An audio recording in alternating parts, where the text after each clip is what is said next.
Trabalho nos feriados tem nova regra. Você sabia?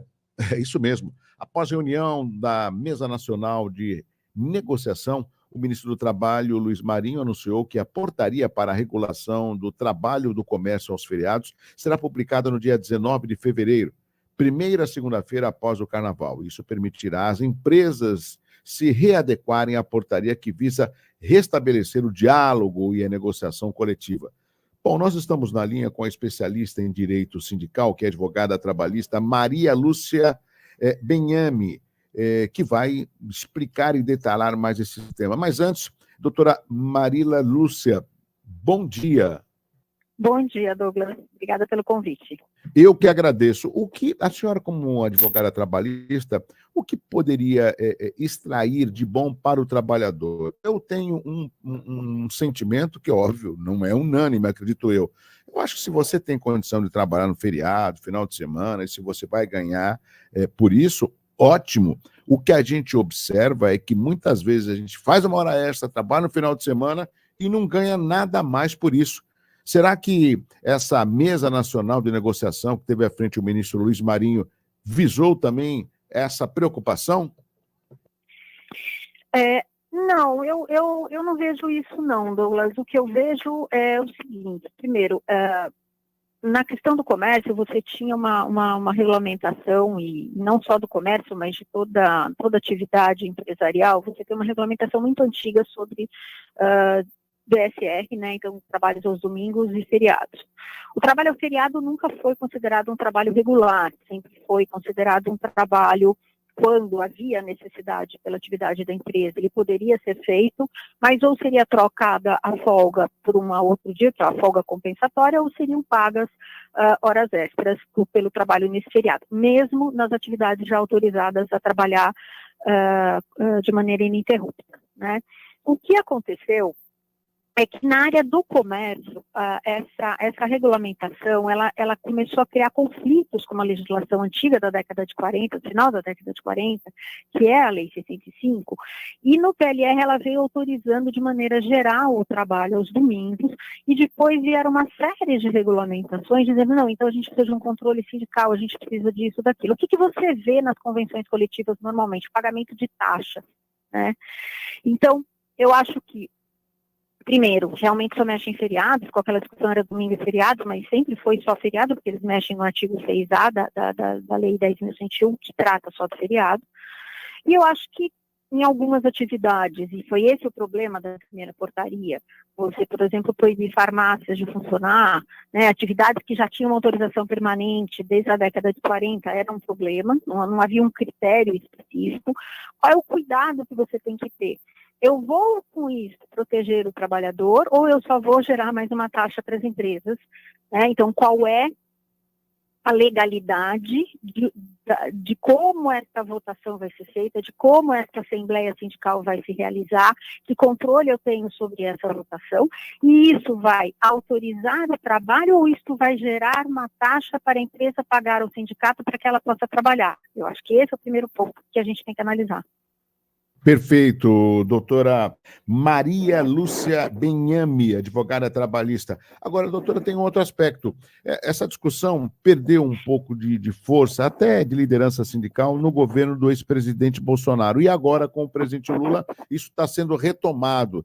Será que esse desgaste ou essa retomada é natural ter esse tipo de discussão nesse momento?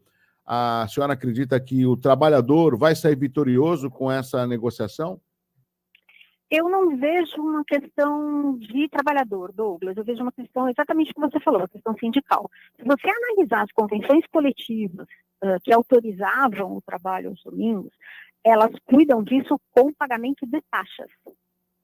Você não tem por exemplo, eu não vou na sua empresa, faço uma votação com os trabalhadores desta empresa, uma votação secreta, uma apuração de votação e determino eles querem ou não trabalhar nos feriados, qual é a vantagem que ele vai ter se ele trabalhar no feriado, qual é o pagamento que ele vai ter, como é que vai funcionar.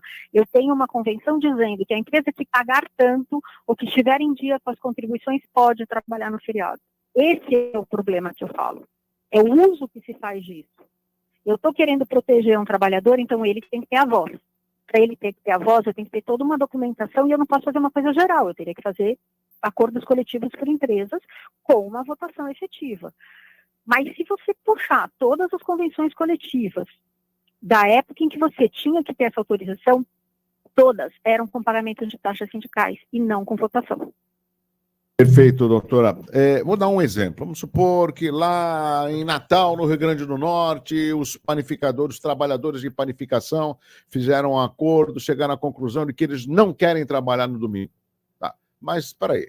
Mas agora tem uma discussão de que os empresários, os comerciantes, eles querem promover, dar essa oportunidade para que eles trabalhem e ganhem. Como é que vai ficar essa queda de braços entre o patronal e o trabalhador?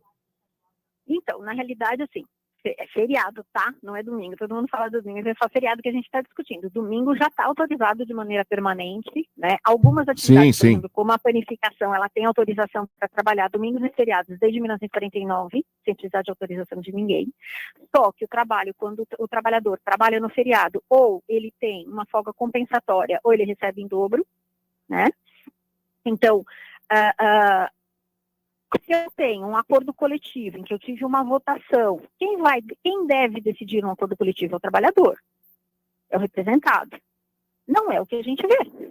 É isso que eu estou te falando. Se você analisar a documentação, você não consegue apurar quem votou, quem não votou, e não vem uma regra dizendo assim, não, o trabalhador que trabalhar no feriado vai ganhar, ainda que ele tenha uma folga compensatória, essa folga compensatória tem que acontecer no dia tal, ou ele pode pegar esse dia e jogar numa ponte de feriado, ou ele vai receber em dobro se até o dia tal ele não compensar, e além disso tem a vantagem X.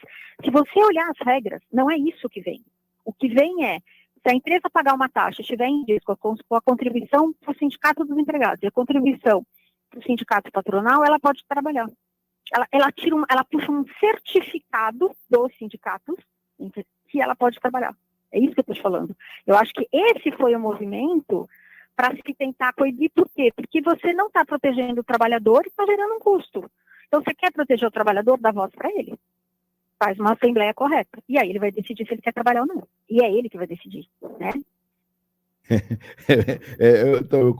Parece fácil, né? Mas quando tem esse tipo de discussão, né, doutora, eu acho que o mais difícil é ser apaziguado, né, ambos os lados. Porque eu vejo também esse aspecto, como a senhora falou muito bem, o domingo já está sacramentado, mas também a questão dos feriados. Independente dessa decisão, a senhora acredita que vai ser respeitado depois de assinado no dia 19? Eu na realidade, nunca vi muito uma questão de desrespeito, por exemplo, do pagamento, né? O trabalhador que trabalhava no feriado, ele normalmente recebia a hora extra, ou ele tinha, às vezes, uma folga compensatória na semana seguinte. Então, por exemplo, foi um feriado na segunda-feira e ele trabalhou nessa segunda-feira que foi feriado e tirou uma folga até a sexta-feira. Perfeito. Perfeito. Eu tenho que chamar o repórter CBN. Eu queria agradecer a participação da advogada trabalhista Maria Lúcia Benhame, falando aqui no Jornal da CBN.